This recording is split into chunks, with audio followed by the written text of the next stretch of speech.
What's up, ladies? What's up, gents? It's your girl, Sierra Simone, and you're watching another episode of The Women's Vault. So, today, episode 5 of the Women's Vault podcast, we will actually be discussing self care.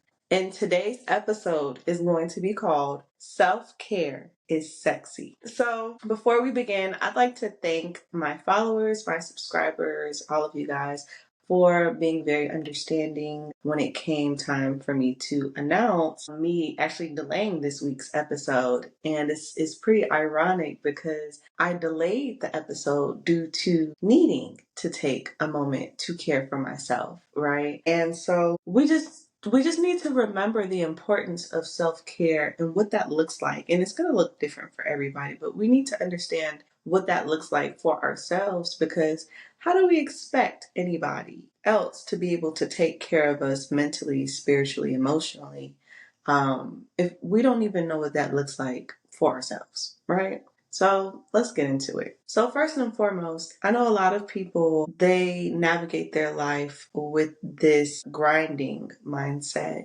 this can't stop, won't stop, gotta get to the bag, gotta always be on the move mindset. But we have to remember, like, it's okay to take time away. It's okay to take time for yourself. Like I said before, I am currently faithfully unemployed. So naturally, I feel like I have to constantly be doing something. I have to constantly be productive so I can be able to pay my bills and all of these things. But I can't successfully put my all into what it is that I'm doing if the inside of me is weary. Just being honest, for like the past 3 weeks, I haven't been to church. This past Sunday, I went to church. But for the last 3 weeks, I hadn't been to church. I hadn't served in church for about a month since I had a loss in the family. You know, I had a lot going on with my loan officer test, me leaving a job. You know, it's just a lot of different moving parts that were happening in my life. And I forgot to take time for myself. And so even though I went on vacation for my birthday, which was very fun, I went on a cruise, I was still constantly moving, or my mind is just constantly going, like, oh, what can we do today? Like, maybe we should go drink here, or should we go eat here? Like, sometimes it may seem like it's something relaxing, but it's still not necessarily taking care of oneself. And so what does self-care look like, right? Does self-care look like going to get your nails done? Does self-care look like going to get your hair done? To me personally, I would say no. Why do I say no to that? Maintenance on oneself does not necessarily mean the inside of you is going to feel better. It might make you feel a little bit relaxed. You know, I like to keep up with my nails. I like to make sure I look presentable. Is your heart presentable to other people? We need to work on healing our hearts, easing our minds, making sure our spirit is aligned with where we're going, our goals, all of that. So how do we do that, right? Let's get into it. We want to talk about our emotional and mental health, right? So what does that look like? What are some things that we can implement to make sure that we're taking care of oneself, right? And the first thing we want to do is we kind of just want to sit and see where we are. And some things that can help with that are journaling, taking walks in the park to just think and process things. We can do things like affirmations for ourselves to kind of just uplift ourselves emotionally and mentally. Whether you like to just converse with other individuals, some people like to converse and think through their thoughts in that way. Some people need to journal. Some people write music. You know, it all depends on who you are, and what works best for you. For me, I struggle with journaling now as an adult. I'm gonna be real. Sometimes I find myself talking through situations out loud, like in the mirror. Like, I might look a little crazy. Like, I might look like I'm sitting there talking to myself, which I am. But that's the way that I work through things. Sometimes I may jot down little bullets about things, but as far as going and writing whole novels about how I'm feeling and this and that and the third, that just doesn't work for me. But I know for a lot of people, that does work. Then you have some crazies out there like me who like to talk to themselves in the mirror. And I just want to shout out to all the crazies out there. You are not alone. I stand with you, baby. We can be crazy together. Okay. So, you just have to find out what works best for you. I know sometimes once I've talked to myself a little bit, me and my three people up there, I talk to myself. And then I like to talk to somebody else whose opinion I may value, just to kind of just get things off of my chest. To one, make sure I'm not crazy, and also to verify whether or not I'm wrong with it, whatever situation, whatever goal I'm trying to meet. Sometimes I need to have some reassurance from other people. I don't need validation, but sometimes I need reassurance from other people. And there's nothing wrong with that. So, whatever that looks like for you, as far as keeping emotional and mental stability, go for it. And then next, let's go to physical self care, right? So physical self care for me, my example was back when I did pole dancing. That was self care for me. I could work out. I felt good. I felt like I looked good. And then I had a community of women who were all kind of on a similar journey, there to support one another. So now I would say that my physical self care is me going to the gym because I no longer pole dance. But I would definitely say me going to the gym. I try to go at least 4 times a week, especially now that I'm unemployed. Maybe four, maybe 5 times. We're going to push it up to five, see how that goes. But yeah, whether it's walking, I know my brother got into rock climbing. Like, it's just so many different things out there that you can do that will just make you feel at ease. Like I said, certain things like getting your hair done, getting your nails done, that's more so maintenance. Like, that's more so just the upkeep of your physical appearance. Like, those things don't do anything to your heart. It doesn't do anything to your mind. It more so, if anything, it might boost your confidence. I know some girls wear lashes and they feel like they're just hideous without lashes on. But when they get their lashes done, you can't tell them nothing.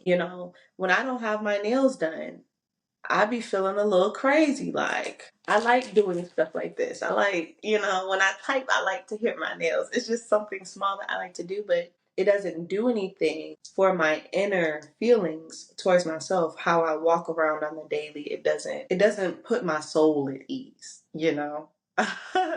So yeah, just finding some sort of physical movement. Some people like to go running. Some people like to just go walking. It depends on what it is that you prefer. What are your preferences? And also, what does your schedule look like? Because that's a big factor in trying to make time for self care. You literally have to force your self care time, or else the self care time is going to force itself upon you. So, just carving out time, like if maybe you just have to run after work, or, go to the gym after work, or go take a dance class, or go take some sort of martial arts class, or whatever the case may be, even if you're just going on a walk during your lunch, just make sure you're incorporating something that will allow you space to just decompress and just kind of get yourself together, right?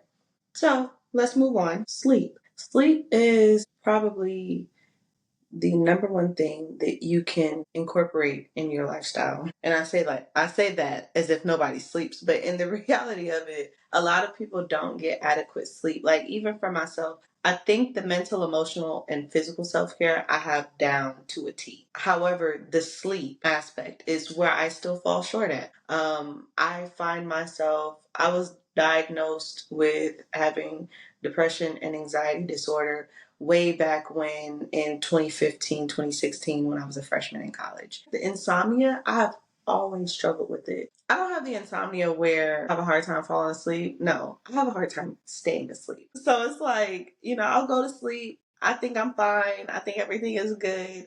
And then I wake up. I may go to sleep at I may try to go to sleep early and go to sleep at like 9. Oh, baby, I'm going to wake up at midnight or 1. And then it's going to take me a few hours to go back to sleep. What I've done personally, I don't have the answer to this one, so maybe y'all can comment below and help a sister out. I try to make sure I take showers before bed. I try to relax my mind before bed. Some people suggest to read before bed. Some people say that you should exercise before bed.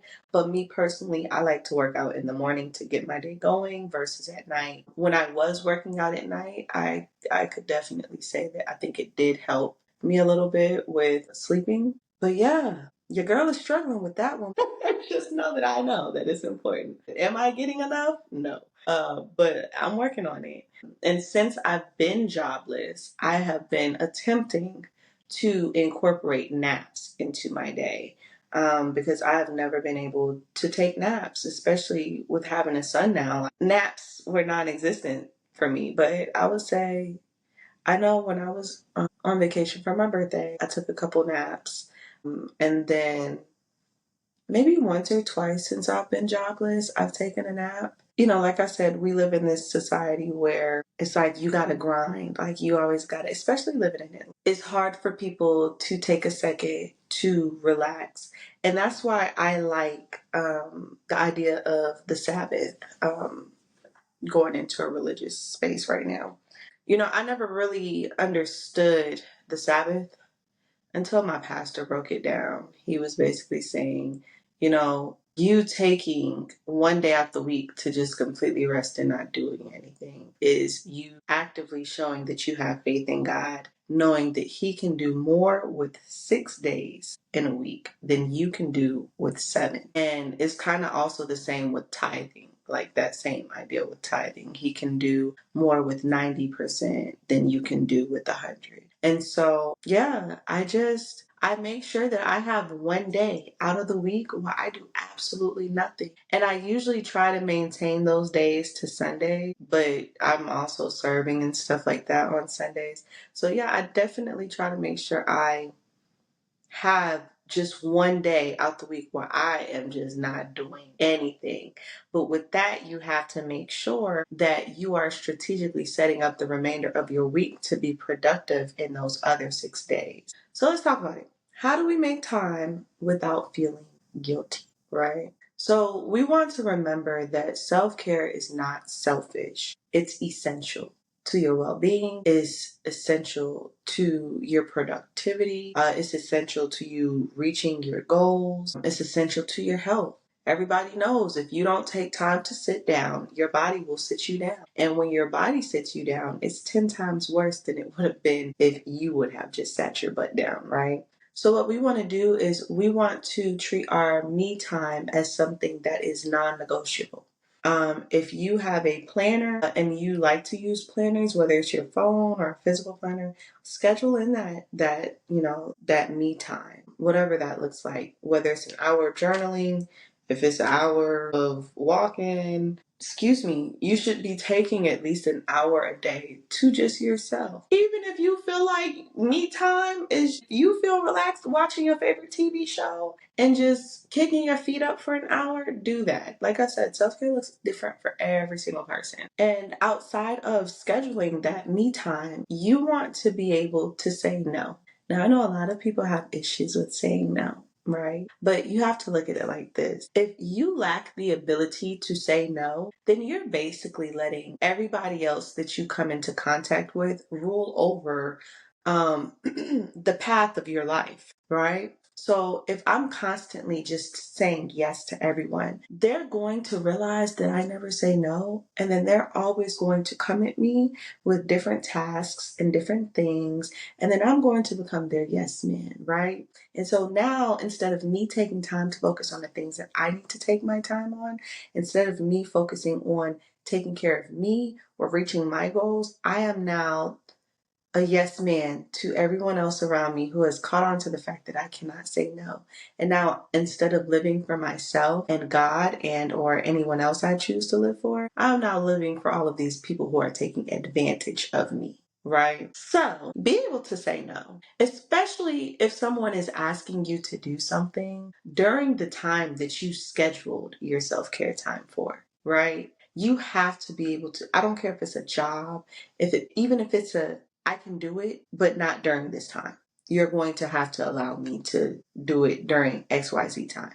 You know, it's okay to give a little pushback. I'm not saying to cuss people out. I'm not saying you should cuss people out when they're trying to, get you to do something during your self-care time, but like you have to be able to stand 10 toes down about taking care of you. Because one, if you don't know how to take care of you, like I stated before, how are you going to expect anybody else to know how to take care of you? And then also, if you're not constantly taking care of yourself, how do you expect to take care of everyone else around you as well as your goals? Take care of household duties, take care of, just the everyday life, life things. You're just going to walk around angry all the time. You're going to walk around hurt. You're going to walk around confused. If you don't take that time for clarity within yourself, if you don't take that time to just decompress and just do you. An example of self-care for me that I had to implement early on within me becoming a mother, I began giving my child a schedule. I believe he was 2.5 months old. The first month and a half, 2 months, I get it. They wake up every 2 to 4 hours. They want to eat. They hungry. Kids rule your life the first few months that they're alive. But it got to a certain point in time where I'm like, yeah, no, I can't do this. I got a man sitting here getting on my nerves and a baby getting on my nerves. Love my baby to death. Swear to God I do. But baby, postpartum is real. And this is why self-care is so important. I started to have really bad postpartum episodes. They were really bad to the point to where I found myself hiding in a closet in the dark one day with a suicide prevention line phone number in my hand because I didn't know what else to do. I was going crazy. I wasn't happy in my relationship. I kept having these visions of myself and my child's father hurting my son. Mind you, I would never do anything to hurt my child, but these visions just kept popping up and they wouldn't go away. I'm literally in this closet, like boohoo crying, hiding. The baby is somewhere else. I don't know where he was.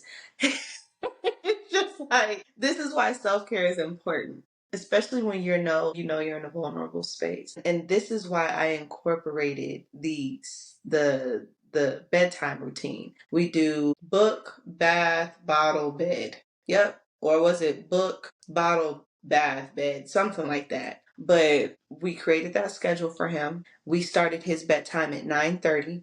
And then after a few weeks, we bumped it down 30 minutes, went to 9 o'clock, and then we bumped it down a little bit more some weeks later, 8:30.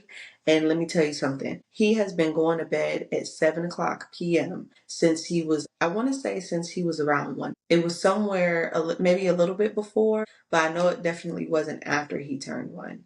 But he's been going to bed since 7 o'clock p.m. And I needed that for myself because I didn't want to go crazy. I did not want to go crazy. Luckily, I was able to seek therapy, and I had a therapist I was working with. But for the people who feel like they don't have those resources, create your own. Put them kids to bed early. Even if they mad, they will be okay. They will be okay. Kids are able to adapt. That's what they do. They adapt. And so, like, if they're crying, if they're fussing, let them cry. 10, 20 minutes, they'll be okay. If they crying, that mean they still breathing. Like, so, be able to create these routines for yourself. Me putting him to bed that early gave me a chance to get an hour in of cleaning or doing anything that I needed to do to prep for the next day. And then it also gave me another hour to just sit there. I could just sit there and stare at a wall if I wanted to for a whole hour before I went to sleep. I could cupcake on the phone if I wanted to for a whole hour without a child bothering me. So you have to, and this is just in the aspect of me being a mom, but even outside of being a mom, you just gotta schedule that shit in, baby. Schedule it in. I promise it's gonna get better. So, what are some small daily actions that we can do that will make a humongous difference, right? So first, we want to start with our mental health. I know I say this a lot, but let's start off with some affirmations. Maybe even talking to yourself a little bit. Y'all, I promise I'm not crazy. I promise you will feel so much better if you talk to yourself. Like, even when I'm in church sometimes, like even Sunday, I was serving and during praise and worship, I will pray with my eyes open, literally walking, and it might look like I'm crazy because I'll have the box of tissue in my hand. And while everybody is, Jesus, everybody all up in the worship, praising the Lord, hallelujah. I'm walking with this box of tissues and I'm just staring forward and I'm just talking to God, just like this. And I'm just going and I'm just going. And I know people just be looking at me like I'm crazy, but I'm just looking. And then I'll turn around and walk down the aisle again, and I'm just still talking to myself because I know I'm talking to the Lord. Just whether it's prayer, whether it's just you looking at yourself in the mirror and just talking to yourself, doing affirmations. Shoot, even when you do affirmations, you're technically still talking to yourself. Not too much on me, baby, okay? So the physical well-being, right? Let's start to incorporate small workouts, whether it's you walking, if you want to do some mountain climbers real quick, if you want to do some wall squats or something, just something simple to start off, start you on your journey. There's a couple in my neighborhood, they're literally walking every day, rain or shine. It's raining today, and they will have those raincoats on out there walking with his little stick. So, find something to do physically. Get your body moving, get your heart pumping, and what you are eating has a lot to do with your physical well-being as well. It might be too much information, but my family has a history of like digestive issues. And so there are certain foods that I know that I can't eat, or I'll be bloated, or I'll be constipated, or it'll just have me in a messed up state, physically and mentally. So, make sure you're eating healthy foods. And I always tell people, you can't trust anything that the United States puts out there because it's either all processed or it's something secret going on with it. But, try to eat more fruits, hydrate, drink more water, try to get yourself on a healthy path towards success. And it starts with you. You can't be your best self if you're not taking care of yourself, and you can't be your best self by yourself. So remember that. And social self-care. Like I said, you can't be your best self by yourself. Start to hang around and talk to positive people. People who are in a space where you ultimately want to be. Never feel like you're bothering those people. Like, I can admit I have very few people who will call me and they admire the space that I am in right now. The people that make you feel like that's who you want to be around. And I'm not saying that you have to 1000% cut off anybody that doesn't give you that feeling, but like make sure you set healthy boundaries with those people who bring nothing but drama and negativity into your life. Because eventually, as you grow into the person you're called to be, and as you start to develop more and dive deeper into taking care of yourself, you're just naturally going to want to kind of distance yourself from those people anyways. So until you're ready to do that, I'd say just create healthy boundaries. Maybe stop talking to them after a certain point in time in the day. Maybe you don't, make sure if you have conversations with them, it's during the day, like in the midst of whatever you're doing. Don't start your morning off with negative talk. I'll say not to end your night with negative talk. Maybe you having a crazy day and you need a little hype. You need a little hypeness or something like that in a conversation. Maybe you just want to know a little tea, something like that. I say maybe talk to them midday. You got time to get your day back on track if that conversation goes left or make you feel a type of way. But just me personally, I'm a big fan on loving people from a distance. I would love somebody from a distance in a heartbeat. So, yeah, you just have to make sure that you have those boundaries set, because if you're trying to take care of yourself and then you have all this negativity around you, it's kind of like you're working overtime trying to care for your overall well-being. Meanwhile, all of this negativity is being poured on top of you. And it's kind of just like, what's the point in you doing all this stuff if you're going to just have this negative force sitting on your shoulder the entire time, So yeah, I think this was the shortest episode ever, and I'm so proud of myself because I've been wanting to keep these episodes around 30 minutes, but I just be yapping, y'all. I just be so into these topics, and I just get to yapping. But yeah, just remember, like, small things, the small tasks make a big impact in the long run. And remember, this is a journey. This takes time, this takes discipline, this takes intentionality. And so you want to make sure you continue to give yourself grace through this process. I still have to give myself grace because I don't have these things down to a T yet, but I have it good enough to a point to where I'm able to tell when it's that time. Just how with me postponing this episode, I had to be real with myself. The day I actually went to record this episode, I had to drag myself out of bed. I think it was the day after I came back from vacation, and I just was like, my eyes were heavy. I had serious bags under my eyes. Like, I just felt so weak. I felt so tired. I felt confused. And you have to be mindful of when you feel like that because, baby, it might be time for a break. There's nothing wrong with taking breaks. I think I posted that on Tuesday or Wednesday that I was going to be taking a break, and I'm recording this on Monday of the following week, y'all. I had to take necessary time to get myself together. I went and got a massage, okay? Just laid in bed one day. I took a nap. I took care of some other business that had kind of been stressing me out that was more of a priority to me. Not saying that this podcast is not a priority, but the bills got to get paid. This podcast not paying me yet. So, this other thing was more of a priority. So I got that taken care of. So, it's okay to take time. It's okay to take a day to lay around. If you need to cry about something, it's okay if you want to lay in bed and cry all damn day. But just make sure that you pick yourself back up that next day and you keep the ball rolling, because we don't want to get so set in our self-care that we're caring for ourselves so much that we're not doing anything else with our lives. Like, we don't want to be a couch potato, right? So remember that self-care time is limited, but it's also non-negotiable, right? So just remember that.